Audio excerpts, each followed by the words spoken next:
started? We can. I'll clarify. I don't have to even say I'll just call it a builder, but like I think it's a good thing. But Are we fired up? Yeah. Always. But Always. the furniture is from like Bears or whatever that. It's always good stuff. Great stuff. Let's do it. Yeah. Hey everybody, happy to be here today with Markus Brown and Todd Juliano. We are in the vault again on the Real Estate Podcast. Excited to always bring up to date what's happening with our agents and their success, and whether it's agents or real estate industry success. We always like to bring light in what's going on currently in the real estate atmosphere. So thanks for coming today. Happy to have you. Thanks for having me. Yeah, Glad to be here.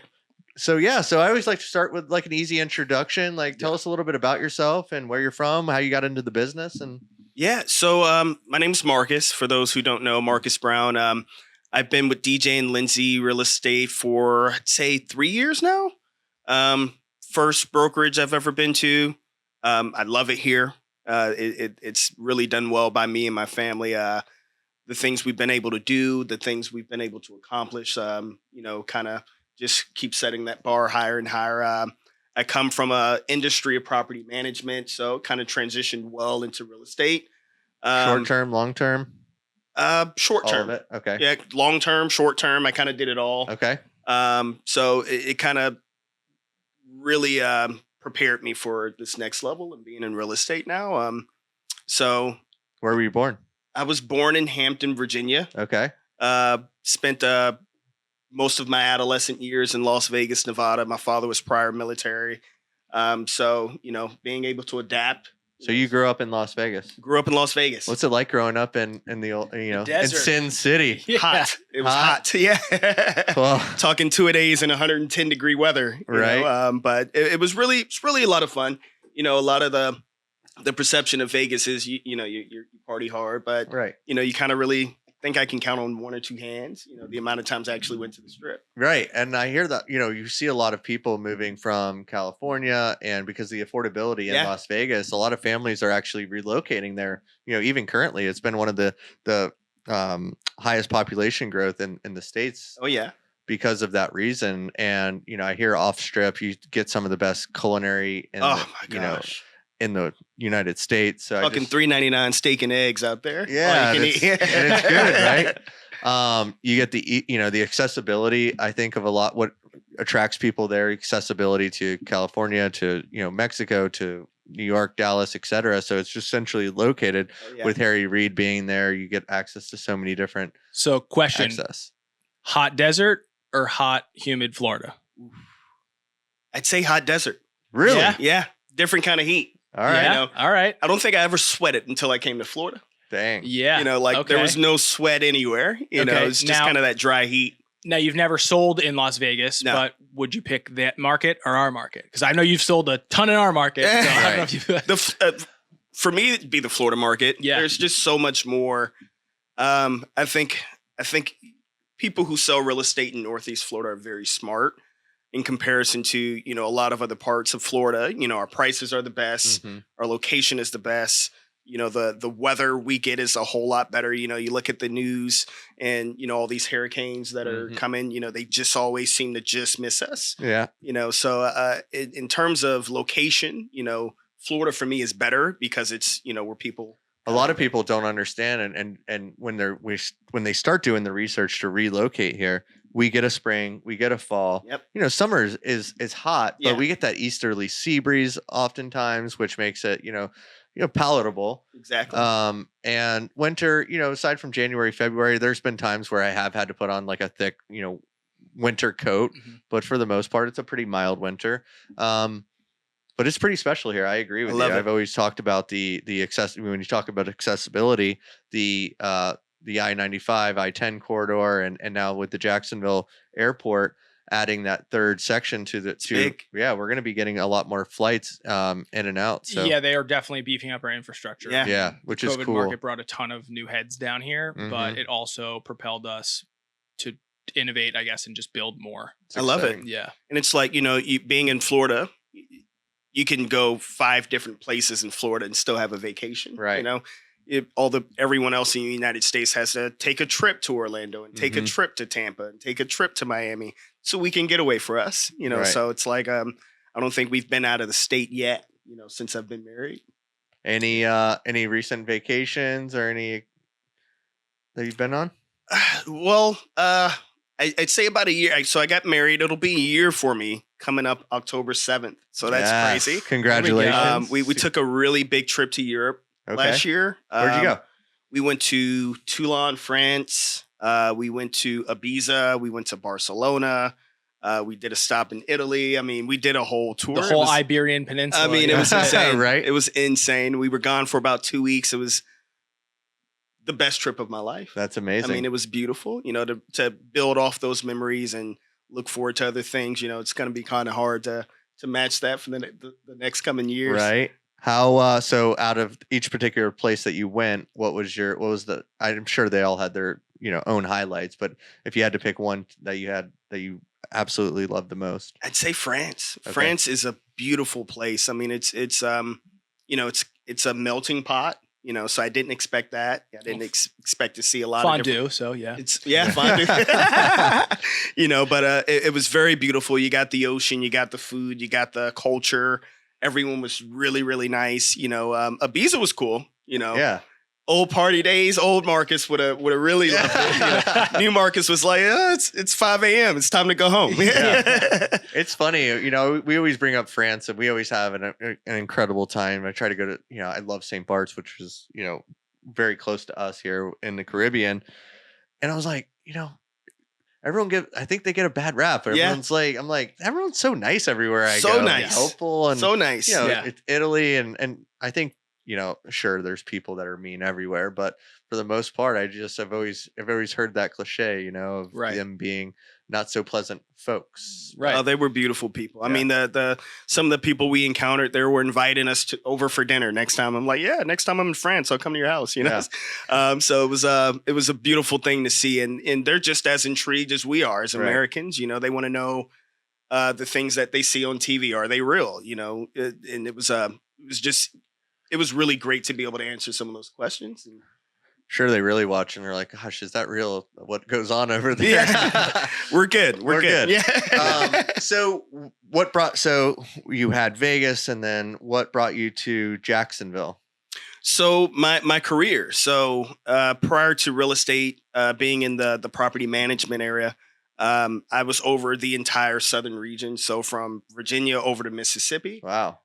Traveling, I did what they call troubleshooting, and I was a regional sales manager. So I would train up, different agents on how to lease properties.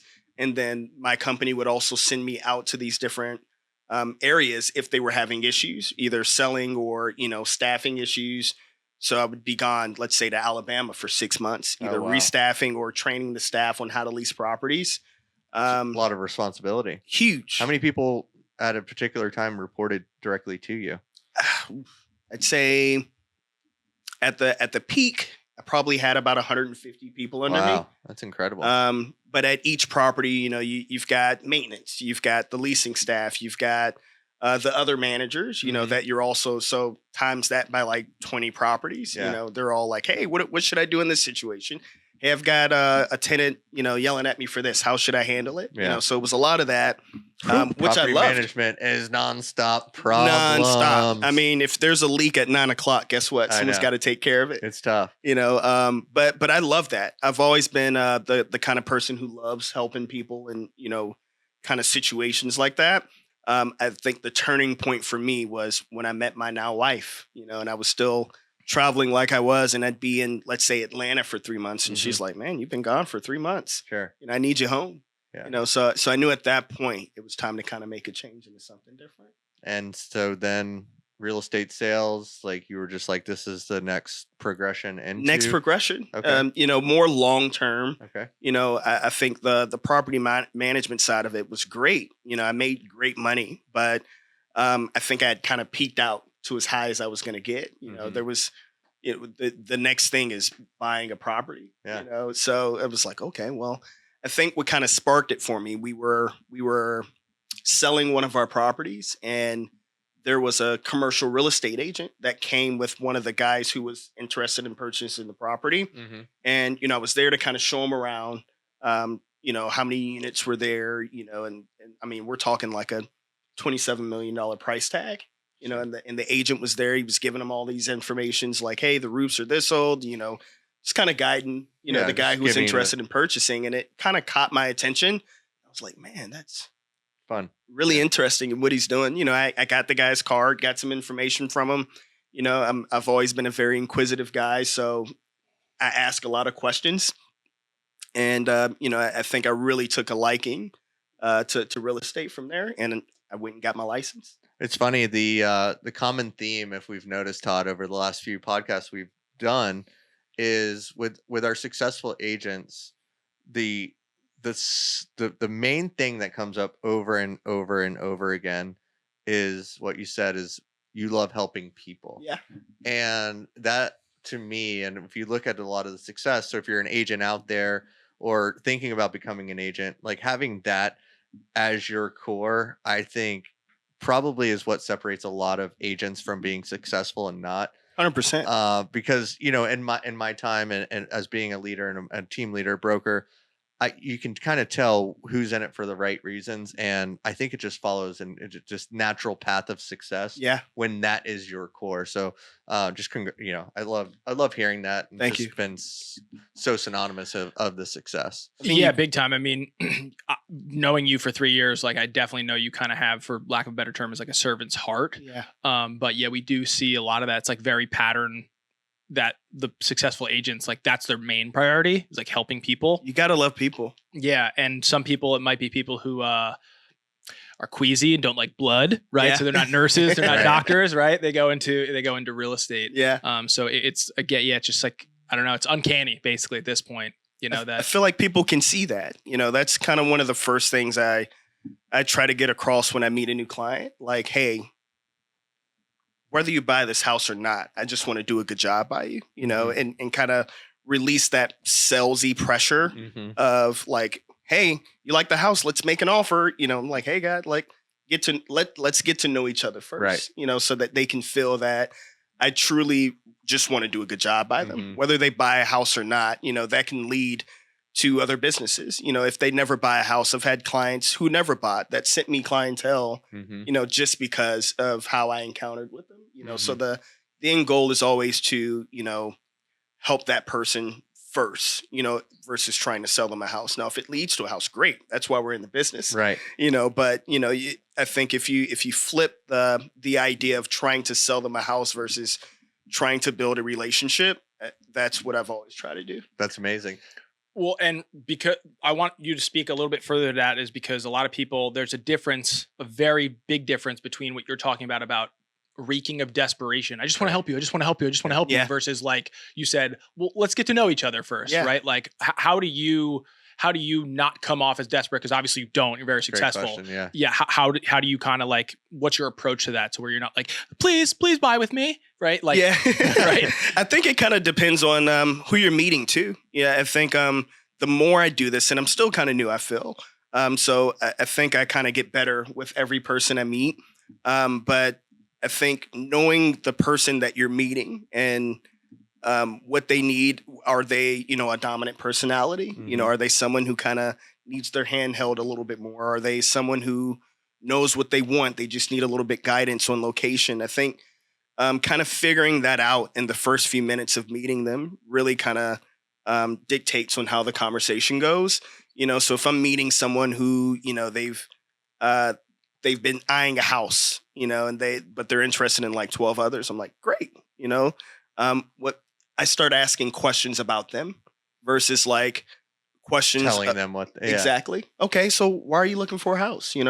What's going on? Or you got any life changes going on? I think people love to talk about themselves. Yes. So the more questions you lead on to, getting to know them, more often than not, when I'm touring these houses, we're not even really looking at the house, because I know 9 times out of 10, you're not going to buy this house, right? So the main goal is for you to like me by the end of the appointment. Yep. If you like me by the end of the appointment, you're going to buy eventually, So And if you buy that house, they're going to buy it with you anyway. So exactly. It doesn't matter. You know, it's so funny too. You know, we have Olivia, which is our lead manager. She will, you know, we shuffle some leads around and do certain things. And sure, you know, if we ever move one of Marcus's leads, the person's like, oh no, I'm working with Markus. Like that relationship is so right. And it's so incredible that, and you have such a large, you know, database of system and leads and past customers that all of them always are like, oh no, I'm working with Markus. Even if it's like 5 years from now, they're like, I'll call that guy when I retire, you know, and that's the end goal.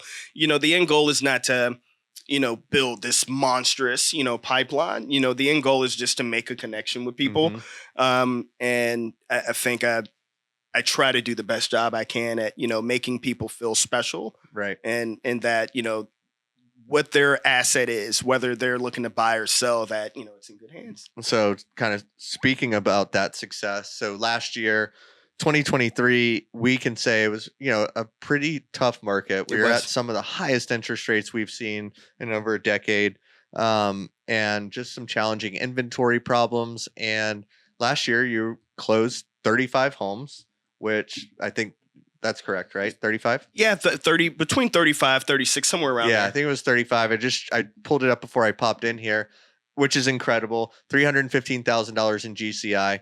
This year to date, we have 34 closed and pending. So already on track to obviously blow past that with a whole, you know, quarter and a quarter to go, plus 25 more days left to go in this month, with surpassed that GCI, 400,000 GCI, which is incredible. Again, in a tough market, what we're dealing with right now, same issues, election, all of these different things that, you know, could slow down the home buying process. That is absolutely amazing. And you should be absolutely proud of yourself because that's insane. That's 70 homes within what, 18 or 20 months. That's pretty nuts. That's bananas. I'd say I'd be remiss, right, if I did not give the glory to God on that one. You know, I feel like I wouldn't be able to do any of it if he did not guide me, you know, and how, you know, I've been able to be successful in this business, and my family is a big part of that. I feel like, especially with people out there with families, it's really important to have them on board when you're in real estate, because you do spend a lot of time, you know, with other people, you know, and making sure that their needs can be met. So I think it's really important to make sure that the family goal is all on the same page, so that they don't feel like you're missing any time, or, you know, having that good balance. I still pick my daughter up from school every day. I still spend time with my wife. You know, we just started this new thing where we are eating at every restaurant from A to Z. Oh, so, wow. You know, we'll eat at one restaurant that starts with an A, then we'll go to a B, then we'll go to a, all the way to Z, you know, so just to try different things, you know, so, but I think that balance is a good part of it. And it helps me to kind of really zone in on, okay, now's the time to work, or now's the time to focus in on family time. But being able to have them on board and, you know, for this journey is a big part of it. So, I mean, if you don't mind, I'd like to peel that back, because, you know, the person listening out there is going to hear, wow, 35 homes last year, 34 this year, probably going to sell 45 this year. This guy has no life. Like, again, and it's like, and that's not the case. So it's not the case. I know you, what is an additional kind of comment you can have, or secret or advice you can give to the audience that could help them? That, because I know the number one topic that everyone always wants to talk about is always time management. Yeah. Everyone always has time management problems. I always say you have choice management problems. Right. You know, but that's very vague, right? We always talk about choice, and, you know, that's vague. But I think, you know, being in it that you are right now, what would be some tips that you would give some people? I think one, you have to first know that you're in control of your time. You're in control of what you do daily, right? And I have specific things that, you know, I'm very hard on, that there's no, I mean, I can't not pick my daughter up from school, right? So like non-negotiables. Non-negotiables, you know, so, you know, being honest with people, you know, if I have tours set for that day, you know, they have a family just like I have a family. It's like, hey, yeah, you want to go see this house today? letting them know what days are, what times are available. And it's like, hey, man, okay, great. Let's go see this house. I do have to pick my daughter up from school at 2:30, would 3:30 work better for you? And, I think being honest with people really goes a long way, or, on the weekends, but it's also just being a little organized with your time. Right. If you're all over the place and you can't say yes to everything. Like you have to, as a professional, I think, you couldn't walk into a doctor's office and say, hey, I want to see this. I want to see you at 1:00. The doctor's going to tell you, hey, we got 10 a.m. available, or we've got 2 p.m. available. What time works better for you? So always giving people the option, the ability to choose, what times work best for both of us, not just you, but me also, because when I do meet someone, I want to give them my full undivided attention. I don't want to feel like I have to rush them through, because I have somewhere else to be. So I think, setting enough, and I like to set like buffers, Sure. And like there's a 30-minute buffer before every appointment, so sometimes you may go to a house and they may love it. And, you schedule, it might be an hour, right? And then you don't want to schedule an appointment right after that. And then now you're late for that one because that's unprofessional. So I think setting those buffers for, homes, and setting those buffers for, things that you have going on outside of life, and really you can't do that on the spot. Sometimes you have to do that the day before, the week before. There's things that I have planned out for next week that's already on the schedule today. So just being consistent, right? Being consistent. So on that flip side too, because I talk a lot about, the consumer right now, their attention span, their needs, their everything, whether it's DoorDash or everything is really restricting down to, I want it now. We are living in that now world. So on the flip side, how do you combat or navigate that person that is wanting everything instantaneously? Like, because I'm sure, let's just call it 80-90% of the people are willing to be okay with moving it around or being flexible. How do you handle the people that might not be so flexible? I think you have to do a good job at having someone not forming their own opinion about you being a professional. Once they understand that you are a professional in what you do, they're gonna listen to you a little more. Sure. So being able to get that situation under control. If I've got a guy who is, kind of dominant personality, and he's like, hey, I want to see this house at 10:00. Right. One, I'm going to do my best to make sure I can meet that. Yeah. One, but you got to think, you also don't want to move around your time. You should be calling every single day. I think that's a big part of your job. Right. So moving things around, but also having that person understand, once they feel a little bit more comfortable about the professional you are, and you telling them how the process should go versus you allowing them to dictate how the process should go. Right. Really kind of eases that. I agree too, because I do believe in the now world, and people do need things, instantaneously in certain situations. So I think having an ecosystem around you and people that can help you in these 100%. Scenarios, because guess what? He may have an 11:30, 12 o'clock flight, and he just cannot miss. So there's those situations that come up, and you may have something that you cannot miss. Having the support system within this community of agents that we have, big part of you would probably lean on and say, hey, one of our agents put in a group, and then you could have them show that, particular home to them, not leave the customer, kind of on an island, not being able to see the property they want to see when they want to see it. But then also, you would probably be having that conversation as a professional, understanding why he needs that and when. And I think a lot of times out there, if we don't have a good enough relationship with the customer, we're not able to feel like we can ask these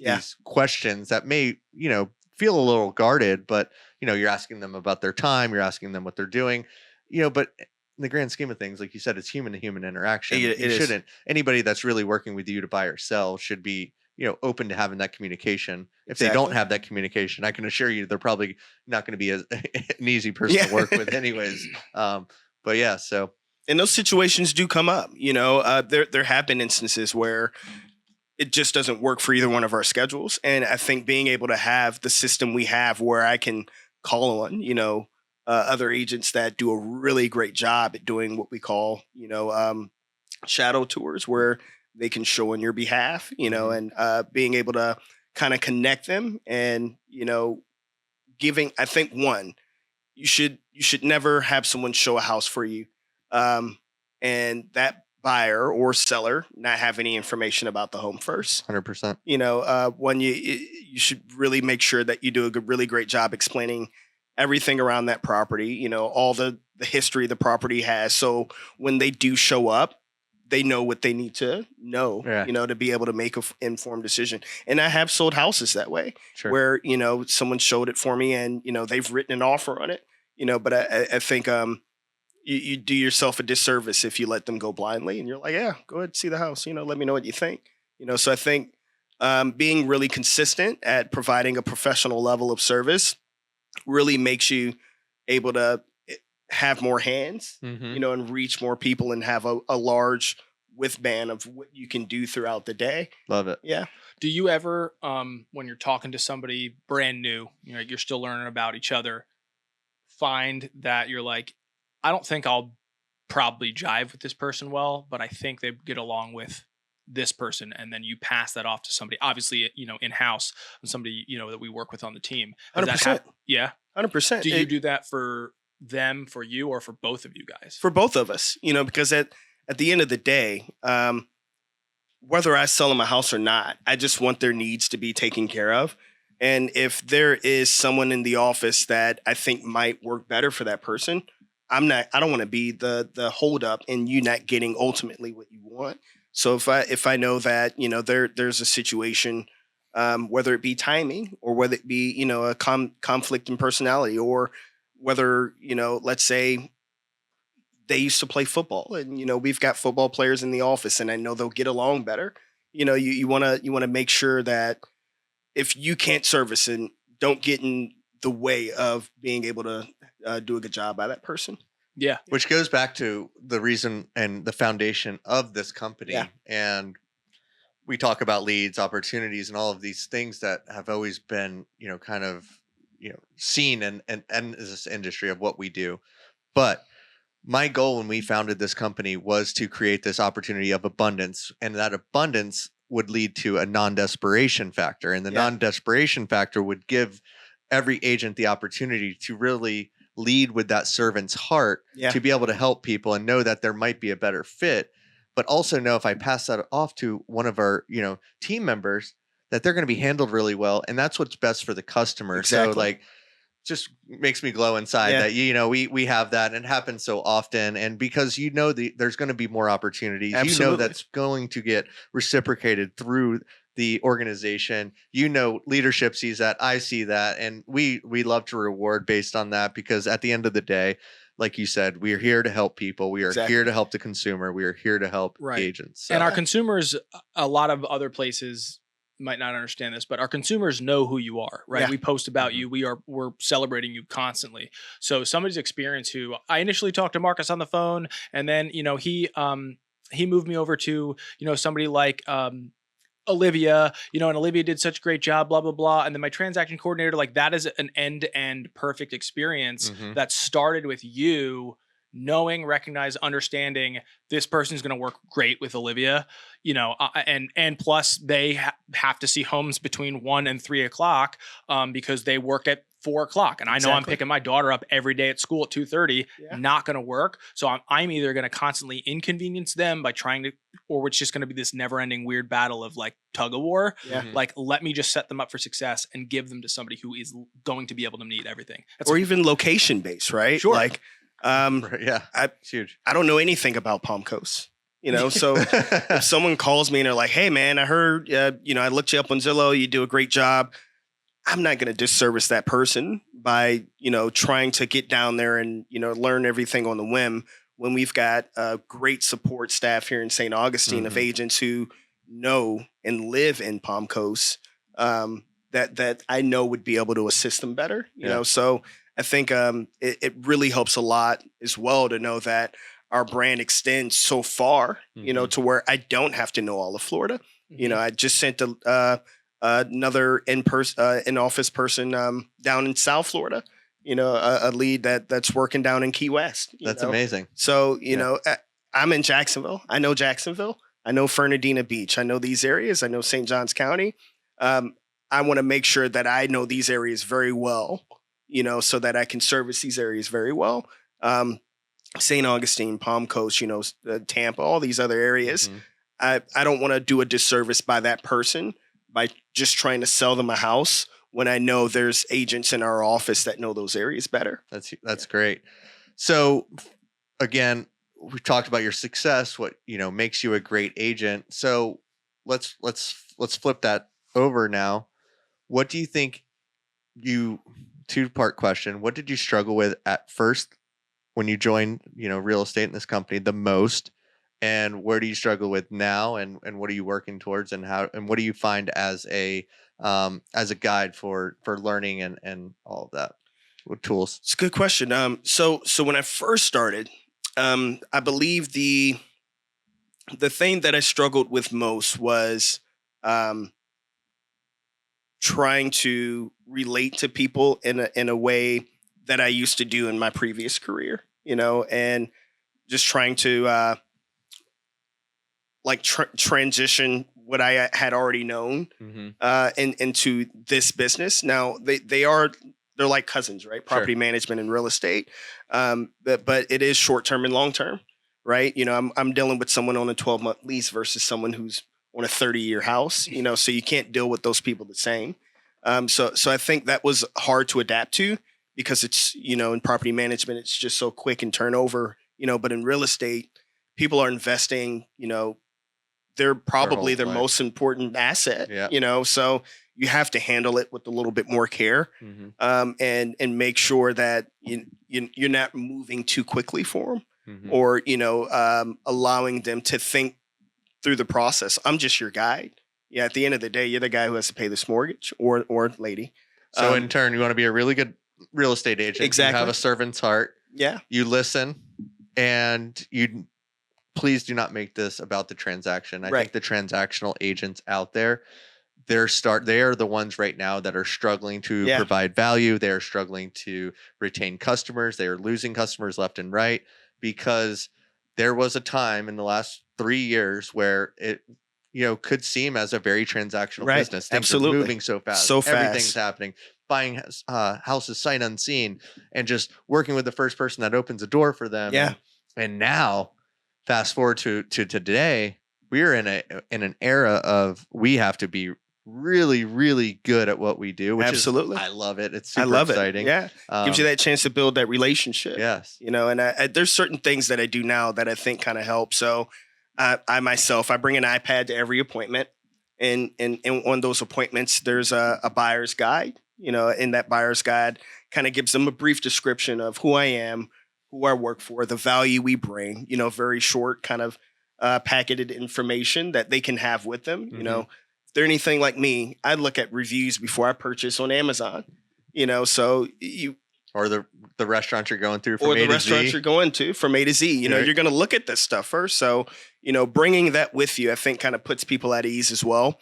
And then I also bring, some information about the house. But at the end of it, there's a QR code. We're in 2024, right? And like you mentioned, we are in a generation where things move kind of quickly. People want it now. So showing them that information, I know they're only going to retain about a quarter of it. Right. So I put a little QR code at the end of it so they can actually scan it with their phone. Now it downloads that information. They've got my number hardwired into their phone, and for me, I think doing that on every first encounter has really kind of skyrocketed on how things have gone, because it is a layer of professional service that I can now bring and show people like, hey, this is what I'm doing. This is what I'm bringing, It's huge. Yeah, you kind of just painted a really great picture of like leveraging technology and not like oversaturating it because shit's cool. Yeah. Right? Thanks to Matt and Todd. They helped me out a lot with that. Well, so that was kind of what I wanted you to go into is like, how much of your time is dedicated to finding out new stuff that's making your business better versus how much of it is done just focusing on how I'm serving the customer better? Like, do you get distracted easily? Like, this is a shiny object. This is so cool. Everyone says I should use ChatGPT. Or do you kind of lean on us a lot to be like, because typically in a normal, organization, brokerage, whatever it is, you have to be the transaction coordinator, you have to be the marketer, you have to be all of it. Yeah. So I think what you're trying to get at is like, how does leaning on the resources here give you an advantage to then focus solely on what your highest and best use is? It's huge. Meeting the customer. It's huge. Yeah, that's where I was going. Highest and best uses. Yeah, it's huge. Because I'm not a very good technology guy. I don't think on that. I don't mean to interrupt you. So I remember when Tom Ferry called him. Who does Instagram? Tom Ferry calls on him. We had a little private session and with the whole group, and Markus said he didn't have an Instagram at this point. And Tom you should have saw Tom was about to roll out of it. And I think Tom goes, "I'm gonna be your first post," and you guys took a photo together. He was my very first post on Instagram and follower, right? And follower. I think that's pretty awesome to be like, "Hey, Tom Ferry, the #1 coach in real estate, was my first follower." Definitely gave me a little bit of skin in the game there for sure. But definitely leaning on the marketing team and leaning on the photography team and leaning on the leads team, all these different avenues and tools that we have to really be successful, I think kind of helps me focus on what I'm good at, and it because you're right, there are a lot of other places that don't have the resources we have. And I think it can get probably pretty overwhelming for them. Luckily I started here, so I'm spoiled rotten, to be able to have Todd and Matt, and say, hey man, how do I create a QR code, or hey Olivia, what's going on with this lead here, or is anyone available, to help me with this, and there's never been a time to where I could never get help. Or, I was left out to try to figure it out myself, and I think that relieves a lot of pressure to be able to always be able to be at your best. That's amazing. Are you that type of person anyway? Are you like I'm going to figure this thing out? Or are you like I'm not a technology guy. My business is not going to be solely based around technology. I'm not going to use it and you would have abandoned it. Are you kind of like, what type of person are you in the sense of like, do you need to use technology and that's why you're using it, or you're using it because it's been made so easy for you, or like, how is it kind of, I don't know. I guess the question I'm trying to ask is, do you find that your limitations have ever limited you? No, I think I have the kind of personality where if there's something that needs to get done, I'll figure it out. But it helps tremendously. It might have taken me, I don't know, 3 months to figure out how to create a QR code. Right. Where I think I went to you guys the same day, and I had it, and you guys showed me. It took a couple of days for me to get it. So being able to move quickly, because we are in a world that technology is moving really fast, and you have to be able to adapt, because what we're seeing on our end, we want to be one step ahead. You want to be able to provide that level of service to where you're bringing something new to the client, right? That the client feels like, oh man, I didn't know that before I came here, or you want to put them at ease with the information that you're able to provide to them, because what'll happen is if you don't, they'll start to think, okay, well, why are you here? What I mean? So you want to be able to always be able to provide a level of value to a client to where the information not that they need you, right? But that they feel like they can't. That resource. You want to be that resource. So I think being able to have the different avenues and tools that we have is really great. Although I've got a personality that I can figure it out. It's nice to not have to, Right. It is nice. Believe me, there's so many so many heroes behind the scenes that are just doing so 100%. much that deserve so much gratitude day in and day out. Every day. So kind of leaning into that. And I know there's a huge amount of people that probably have contributed to your success. So this isn't to not lean into any of, to not I guess the word I'm looking for. We're not trying to leave anybody out, but Absolutely. if you had to say one person or who's made the largest impact on your real estate career, and how? This is your Oscar moment, man. This is My you on Oscar stage. moment. What camera am I in? Yeah. I'd say the most impactful person I'd have to say would be my wife. Okay. 100%. Love that. She is my guiding star. She's my North Star. When I've had a rough day, because let's be honest, every day can't be a great day. Mm-hmm. There's things that come up, and it might not be, related to anything you've done wrong. Right. It might be something that just happens. So many uncontrollables in this business. And you have to be so many things. It's like you mentioned. There's people who are outside of this that have to wear a lot of hats. But we still wear a lot of hats, in the office that we're in. You have to be a counselor, you have to be a realtor, you have to be a home inspector, a contractor, and sometimes it can be a lot, So being able to lean in on my wife and her just being able to listen to those problems, a lot of the times, by the time I'm done talking, I've already talked myself through, a solution. Good. That's amazing. Being able to have, like I mentioned earlier, that support system where, it's a Saturday morning and, you've got a long day of tours and you wake up to breakfast in the morning, really kind of starts your day off great. Yeah. Now I'm ready to show amazing. houses. I had these pancakes and, I got my cup of coffee. Now, I'm ready to have a great day.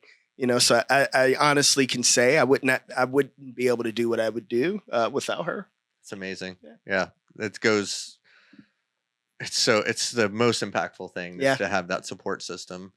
So it's about to come up on your 1 year anniversary. 1 year. With, so you've gone on the great trip. So, you're having a really successful, again, back-to-back years. Even your first year was incredible. So you've aligned these. So what's on the horizon? What are your goals? What are you trying to accomplish? What is your thing that you're trying to do most right now for your future, and what does that look like? Well, I've got so many. I'm a big dreamer too. Mm-hmm. I dream really big. If anybody looks at my board, you'll see there's 100 homes up there. Okay. One of my biggest goals is to, sell 100 homes in a year. That might seem far-fetched to a lot of people, but I feel like that's an obtainable goal for me. So I really have a goal to sell 100 homes in 1 year. I've got a lot of things. So I know I keep mentioning my wife. You guys can see how much I love her, but she also owns a business. So one of the things we'd like to do within the next year is purchase, her building, nice. For her business. Brick and mortar, love that. I mean, we're literally looking at buildings now. It's not something that's far-fetched. That's a dream.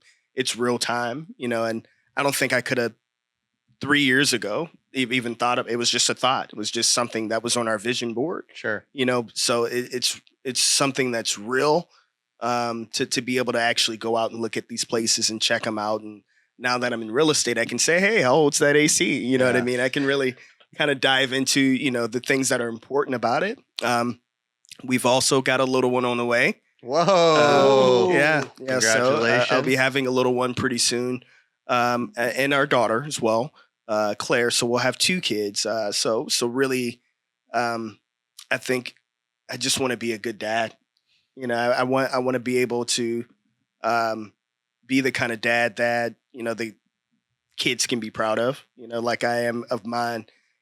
My father has given me a lot of, he's given me a big pair of shoes to fill, so I just want my kids to be proud of me when I grow, and really give them something to say, hey, my dad did this, and be able to leave them, with the legacy that they can be proud for. That's amazing. And, so I mean, speaking to you, knowing the so business moving. now, and having an 18-year-old about to be 19-year-old that joined the business, and having gone through, a startup world of me getting into real estate and doing all of that at a very young age, I remember looking back and I knew I had to provide for him. Yeah. I had to be a good father. I had to be a good role model. And that was by leading by example, Absolutely.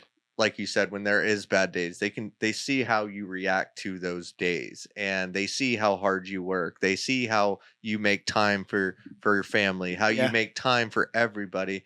All of that, things that we can never like really teach them, that are just, it's just situational stuff that they grow up in. Yeah. And everything you've said today is so impactful, I think, for anybody that has a family, that is thinking about getting a family, for not just the present moment of that support system, but I think what that creates for the future. Absolutely. And your family and your legacy is amazing. And congratulations. Thank you so there's much. Nothing better. I mean, that's why we do this. That's why we do it. Nobody's going to remember, maybe they will. A few people might remember that Markus sold 100 homes. Yeah. But what we're able to do with that after, how we're able to help and impact more people, how we impact our family, how we're able to impact your wife by, helping her get the brick and mortar that she dreamed of. And just like the domino effects of just the consistency and success, that everyone just thinks it's about money and doing all of these things, but it's just so much deeper. Yeah, I mean, It's your goals are so diverse, right? Yeah. You have like your career goals of selling 100 homes. You have a life goal of being a good father. You have we'll call it a life goal, but a marriage goal of helping your wife, buy brick and mortar. I mean, they're all in so many different buckets spread across that, like, it's not that if one of them were to not happen or take longer, they're all something so great to look forward to, that when you actually do reach it, the sense of accomplishment is probably going to be so overwhelming. Yeah, it is. It will be, because they're all real. They're all moments that I think a lot of people dream about, but a lot of people don't have the withal to know how to get there. Everyone can have a dream, but if you don't have like the work behind it to get there, so being able to be in a position to where I have the dream and I have the tools to get me there is just, I mean, it really gives me that focus, that vision to dive in. Yeah. And like using money as just a vehicle to do things. And I always tell people, like, work hard. I say this over and over and over again. Real estate agents, entrepreneurs out there, work hard. Use money as a vehicle to then go create moments, to go on vacation, to take your kids to Disney, to take your family to wherever their dreams are of what they want to do, and have that impact and create those memories. Because at the end of the day, that's why we're doing what we do. That's why we're doing it. And we are creating, if we can create that, more often and frequent, like that's when I think you're just like, you go ear to ear, you lay down in bed at night thinking about the next moment you're going to create. Exactly. Rather than, oh, I had a really tough day today because this inspection or this person didn't get pre-approved. Like, it's okay. I just know what I need to do to get to create that next moment. I just might have to work a little harder. And I always think if you have that goal out there of understanding the why behind everything, I think as an entrepreneur or a real estate agent, whatever it may be, it'll help you sleep so much better at night. But again, you control what you do. Absolutely. And nobody else. So if you kind of look at it through that lens of like, hey, I'm not going to let all of these things impact my world. I'm going to control my world. Absolutely. And I'm going to create my world. I'm going to have choice management, over time management. I'm going to do all of these things. I think that is the path that, sure, it's going to be a rocky path. It's never easy, but if you just kind of have that as your North Star, as you said, I think you'll be really successful. And I think you've proven that. Yeah. Nothing worth having comes easy. Yeah. So I mean, what we do is not easy. It's hard work, so if, for anyone out there looking to get into the real estate market, go in thinking that, you're going to have to work hard to get what you want. It's not what they see on TV. No, it's not, what is it? Selling sunsets. Yeah, exactly. What we do is it can be a really beautiful thing. You're helping people get into, the homes that they love, that they'll be able to build, their moments in. I put that on every single card as a closing gift. Hopefully you'll be able to build many memories in this home, because that's what it's about. So I think if you go into it with that intent, there's no way that you won't be successful. All right. I so love it's that. time for a little crystal ball. Crystal ball. So it's the end of 2025. Markus Brown has sold over or under 60 homes. End of 2025. Next year. Markus has sold over 60 homes. I like it. I like it. that. Let me see. Crystal ball says Crystal yes. ball says true. Likely. Highly likely. Highly like it. But as we kind of come to a close, I want to kind of bring it back to the front. You were talking about eating from A to Z. You know, what letter are we on? We're on C. We're on Z. C. C. Oh, C. I'm sorry. I was like, man, we are at the We're finish almost line. done. Yeah. No, okay. So just started. So the next moment is going to be C. Have we found C yet, or we're still looking for We're C? still, there's a couple options out there. Gotcha. That's the cool thing about it, because some restaurants, I know when I get to H, we're eating at Hawkers, Yeah. Oh, I love Hawkers. done deal, Yeah. but good. There's so many, there's Chick-fil-A. Yeah, right. There's Chili's. Carrabba's. There's Carrabba's, Right. so there's a lot of C's. So I guess it kind of depends on the day, what we kind of feel. There's some pretty good independents. I think There's in some good- Jacksonville yeah. we'll be able to find on that. Oh, on yeah, that- 100%. Yeah. There's a lot of local places, but that's part of the fun in doing that, right? Yeah, you So- get to do a little bit of everything. and it Yeah. takes a lot of the, hey, what are we eating tonight? Right. Kind of out of it. Kind of a cool thing too to give to clients moving into town. Just like, hey, Absolutely. here's the places I've eaten A to Z. It's just like something Pretty that cool. like it's not something you'll rush to do. You'll Oh, I'm do a it for foodie. yourself. But that is I've never heard of that. It's really really cool. I throw a restaurant out. Markus brings up a great point. So, Todd, how do you typically figure out what you're going to eat like for dinner on I Tuesday night? pretty much I go to the wheel. I do just one of those Google wheels and just Whatever hit it the wheel. lands on. Let the wheel decide. Let the will decide. Yeah, no. Usually I'll wait to get home, talk to Kirsten, and then we find out that she hasn't thought about it either. Uh-huh. And then we bum rush and find out. I do have a life hack out there for anybody that we go to a great restaurant and there's always two things on the menu that you always want. Right. So for years now, I've used the coin flip app, and I live by the flip. It's always 2 out of 3, and whether say it's chicken parm versus chicken marsala, tails is chicken marsala, heads is chicken parm. No doubt. I live and die by the coin flip, and That's that's how I decide. That Yeah. it makes life a lot easier. I'm not gonna lie.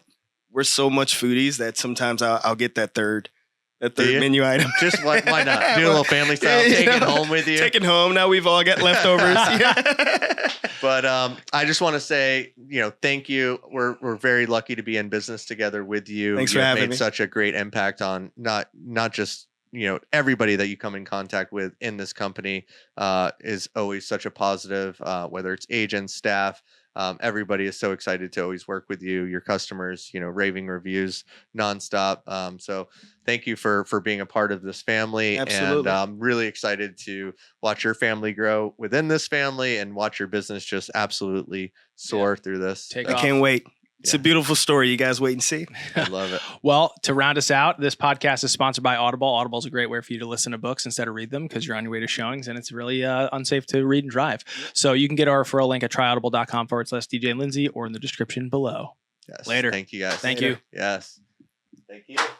Yes. That was, they get easy.